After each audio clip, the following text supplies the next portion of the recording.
સંસ્કાર કેન્દ્રમાં નાનપણથી જતો. હા, નાનપણથી મને આ દાદાના વિચારો, ગીતાના વિચારો મળ્યા. આ બધી વાતો સાંભળતો.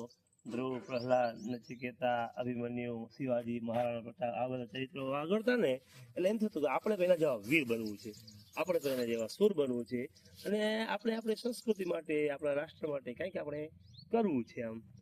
પણ જે તે સમયે આમ પરિસ્થિતિ બહુ નબળી પરિસ્થિતિ, એટલે એ રેકડી ચલાવતો ને ત્યારે આમ ઊભો રહેતો, ત્યારે રેકડી મને એમ થતું કે ભગવાન મારી પાસે કઈ ટુ વ્હીલર આવશે ને મારી પાસે, તો હું બીજા લોકો મને મળવા આવતા ત્યાં ભાઈઓ, આપણા સ્વાધ્યાય ભાઈઓ ગામડાઓમાંથી, બાજુના ગામ વર્માનગરથી ત્યાં આવતા, તો મને એમ થતું મારી પાસે બાઈક હશે ને તો હું પણ ગામે ગામ જઈશ ભગવાનની વાતો કેવા, ગીતાના વિચારો પહોંચાડવા માટે.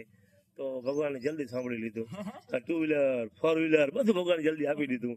એટલે ખરેખર જે દાદા છે ને અનન્યાસ ચિંતન તો આમ બનીને, જે ભગવાન ઉપર વિશ્વાસ રાખી અને જેને ભગવાનના કામ કરવું છે, સંસ્કૃતિનું કામ કરવું છે, એના માટે ભગવાન બધી અનુકૂળતાઓ, બધા રસ્તાઓ જે છે ને એ ભગવાન આપોઆપ ખુલ્લા કરી આપે આમ.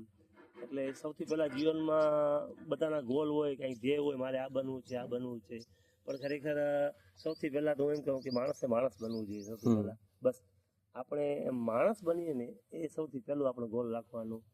એટલે મળ્યા એટલે આપણે એમ થાય કે આપણે સલચરો ભગવાનના સૈનિક બનીએ, સંસ્કૃતિનું કામ કરીએ, ભગવાનને ગમે એવું આપણું જીવન બને, મા બાપને ગમે એવું આપણું જીવન બને, અને બધાને ગમે એવું આપણું જીવન બને, બધાને આપણે પ્રિય બનીએ. તો એના માટે શું કરવું જોઈએ? તો આ મહાપુરુષે આપણને જે સ્વાધ્યાયનું પાથરણું આપ્યું, બાળકો બાળક સંસ્કાર કેન્દ્રમાં, યુવાનો યુવા કેન્દ્રમાં, બરાબર,